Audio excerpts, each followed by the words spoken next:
Hi friends, இன்னைக்கு breakfast மட்டும்தான். இரும்பு தோசைக்கல்ல நெய் ரோஸ்ட் எவ்வளோ அருமையாக பேப்பர் போல் வந்திருக்குது பாருங்க. ஊட்டி விட்டா ரெண்டு பாப்பாவுமே ஓரளவுக்கு சாப்பிட்டுக்குவாங்க. பெரிய பாப்பாவுக்கு இன்னைக்கு தான் ஊட்டி விட்டேன். 2 தோசை சாப்பிட்டுட்டு போனாங்க. சின்ன பாப்பா ஒரு தோசை ஃபுல்லாக சாப்பிட்ணுன்னா ஊட்டி விடணும். சாம்பாரில் வச்சு கொடுத்துட்டேன். அவ்வளோ அருமையாக பேப்பர் மாதிரி இருந்தது. இந்த கருவாடு தொக்கு வந்து முன்னையே செஞ்ச ரெசிபி டிராஃப்ட் கிளியர் பண்ணுறதுக்காக தான் இன்னைக்கு காமிக்கிறேன். எவ்வளோ அருமையாக இருக்குது பாருங்க. கருவாடு செஞ்சால் அந்த கடாயில் சாதத்தை கண்டிப்பாக பெரட்டி சாப்பிட்ணும். அவ்வளோ நல்லாயிருக்கும். யாருக்கெல்லாம் கடாய் சாதம் பிடிக்கும்னு சொல்லுங்கள். கருவாடு நல்லா ஊற வச்சு க்ளீன் பண்ணிவிட்டு எண்ணெய் சூடு இருந்ததும் நல்லா வதக்கி விடணும். பீசஸ் வந்து கரையணுன்னாலும் கரைய வச்சுக்கலாம், இல்லை பீசஸாகவே இருக்கணும்னாலும் அது போல் வச்சுக்கலாம்.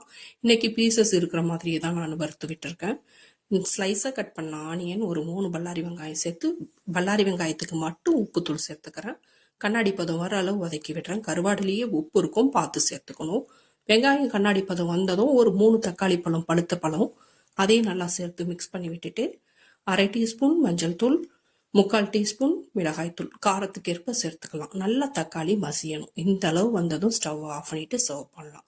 நீங்களும் ட்ரை பண்ணி பாருங்க. யாருக்கெல்லாம் பிடிக்குன்னு கமெண்ட்ல சொல்லுங்க. லைக் பண்ணுங்க, சப்ஸ்கிரைப் பண்ணுங்க, ஷேர் பண்ணுங்க. தேங்க்யூ.